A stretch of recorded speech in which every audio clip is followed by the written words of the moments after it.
नमस्कार साथियों, ST academy YouTube channel में आपका बहुत बहुत स्वागत है।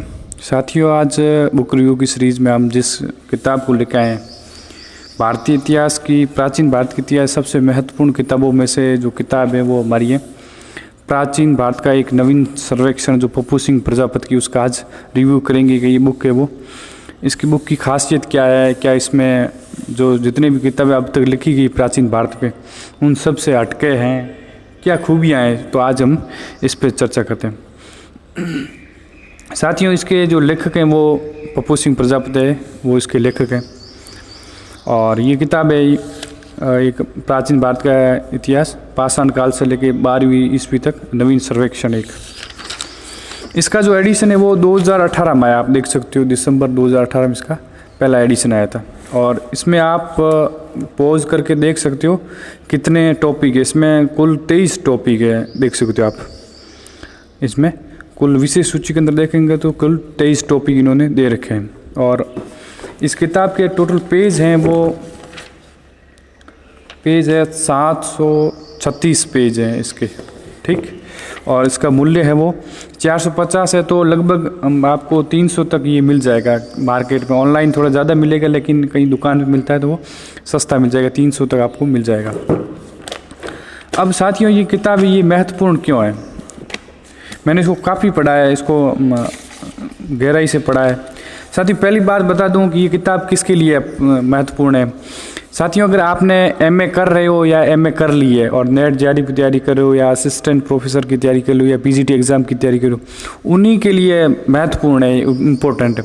अगर आपने पहले इतिहास नहीं पढ़ा है और इससे पहले आप इतिहास से या इतिहास के तथ्यों से, इतिहास की घटनाओं से रूबरू नहीं हो, या उससे अवधारणाओं से आप रूबरू नहीं हो, तो साथियों आप बता दो, आप धैर्य है वो आपका साथ छोड़ देगा। इतनी ज़्यादा इसमें इतने ज़्यादा तथ्य दे रखे हैं, इतनी अवधारणाएं दे रखी हैं कि आप धैर्य वो छोड़, पैशन नहीं होगा। अगर आप पैशंस रखते हो तो ये आपकी बुक किताब में, नहीं तो आप नहीं पढ़ पाओगे किताब, पहले बता देता हूँ। क्योंकि ये किताब इतने सारे तथ्य दे रखे हैं, हद से ज़्यादा इसके 733 पेज है। और हर एक टॉपिक पे जितने इतिहास में टॉपिक जितने भी हो सकते हैं तथ्य एक ही चीज़ के बारे में, वो सब इसमें संकलित करने का प्रयास किया गया है। बहुत महत्वपूर्ण किताब है। आप इसको, अगर आपने पहले इतिहास पढ़ा रखा है तो आप ज़रूर खरीदें और ज़रूर पढ़ें। इससे बाहर कुछ कहूँ अगर, तो इससे बाहर है वो प्राचीन भारत के इतिहास में, या 12वीं शताब्दी तक, 12वीं ईस्वी तक, इससे बाहर कुछ नहीं हो सकता। ये इतनी महत्वपूर्ण किताब है। आप देख लेना ये कितने टॉपिक है, 23 टॉपिक है, और अलग अलग पेज के अंदर 23 टॉपिक है, और पीछे ये है 40 परिभाषा, ये यहाँ तक 40 टॉपिक है इसमें। आप एक बार मैं बता देता हूँ।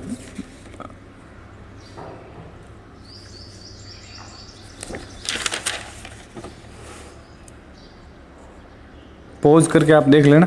इसमें इन्होंने ये पहले पेज बता रखा है कि कितने, लगभग 100 प्रमाणिक पुस्तकों से, आप देख सकते हो, इन्होंने बताया कि 100 प्रमाणिक पुस्तकों की सामग्री इन्होंने ली गई है। और जो 100 कौन सी प्रमाणिक पुस्तक, वो इन्होंने पीछे दे रखी है। यहाँ 100 प्रमाणिक पुस्तकों की सूची दे रखी है।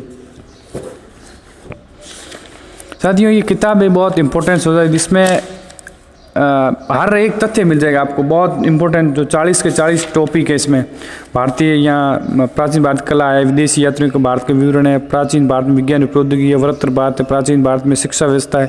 पूरे प्राचीन भारत के जो 12वीं शताब्दी जितने भी टॉपिक हो सकते हैं, पूर्व मध्यकाल तक हो सकते हैं, वो सब टॉपिक इसमें संकलित करने का प्रयास किया गया। बहुत महत्वपूर्ण किताब है, मैंने इसको पढ़ी है। आप भी, अगर आपकी पैशंस धैर्य काम दे तो आप ज़रूर पढ़ें, और बहुत महत्वपूर्ण किताब है। इस किताब की खासियत देखें तो ये किताब है, ये बहुत ज़्यादा इम्पोर्टेंस हो जाती है जो PhD के एग्ज़ाम के लिए। ये किताब साथ ही साथ इम्पोर्टेंस हो जाती है, और जो PhD की तैयारी करें उनके लिए भी बहुत ज़्यादा हो जाती है, कि उनके लिए उनको किताब मिल जाती है, कंटेंट मिल जाता है। और जो entrance exam, PhD entrance exam या MPhil एंट्रेंस एग्ज़ाम, उसके लिए तो इनको एक पर्सपेक्टिव, हिस्टोरिकल पर्सपेक्टिव मिल जाता है कि भाई RS शर्मा ने क्या कहा, रोमिला थापड़ ने क्या कहा, D.D. कोसाम्बी ने क्या कहा, या H.D. सांकलिया ने क्या कहा। ये सब जो इतने में हिस्टोरिकल या आर्कियोलॉजिकल एविडेंस है वो सब इसमें मिल जाएंगे। बहुत महत्वपूर्ण किताब हो जाए, आप ज़रूर पढ़ें। मैं इसकी प्रशंसा क्या करूँ, ये किताब इतनी ज़्यादा लिखी गई है ना, तथ्य इसमें बहुत ज़्यादा फैक्ट, आपके और बाहर से ज़्यादा कहीं खोजने की जरूरत नहीं पड़ेगी। बहुत ज़्यादा इंपॉर्टेंट पूरे। साथ से इसमें कुछ कमियां है कि ये किताब है थोड़ी, इसकी पेपर क्वालिटी वो अच्छी नहीं है। देखें तो इसकी पेपर क्वालिटी थोड़ी डाउन है पेपर क्वालिटी। और बाकी जो ये लिखे गए ना ये बहुत ज़्यादा मतलब थोड़े इसका फ़ॉन्ट है वो छोटा फ़ॉन्ट है, इसका जो फ़ॉन्ट है वो बिल्कुल छोटा फ़ॉन्ट है। साथ ही साथ इसकी जो मतलब ऐसे जिस तरह ये एक ही पेज पे इतना सारा लिख दिया है 2 पार्टीशन करके, अगर इसको एक पार्टीशन करते तो ये 1000 पेज की किताब बन जाए। तो इनको छोटा करने के लिए ये मजबूरन ये फ़ॉन्ट लेना पड़ा। तो ये वैसे ये किताब बहुत महत्वपूर्ण है, आप ज़रूर पढ़ें।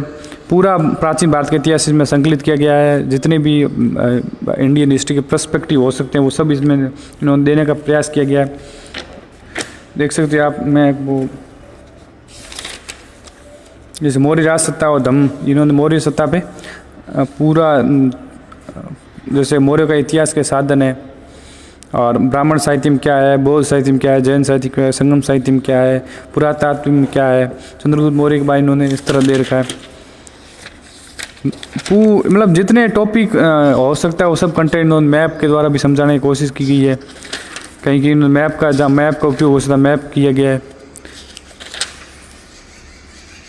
जैसे धम्म परिभाषा, धम्म के बारे में जितनी भी अवधारणा है वो सब उन्होंने देने की कोशिश की गई। ये इसमें है कि इसमें एक कमी देखा तो इसमें हाईलाइट नहीं किया हुआ है, इसका फॉन्ट बड़ा करके ऐसा नहीं किया गया, कम कम मिलता है टॉपिक में। जैसे ये यहाँ टॉपिक चेंज हो रहा है, यहाँ तो इन्होंने किया लेकिन बीच में अगर कोई इंपॉर्टेंट है वो नहीं किया। इस कारण देखते हैं कि पूरी किताब इंपॉर्टेंट हो जाती है।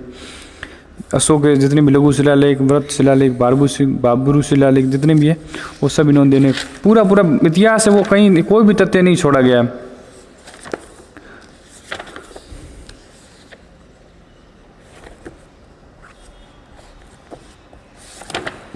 आप पीछे देख सकते हो,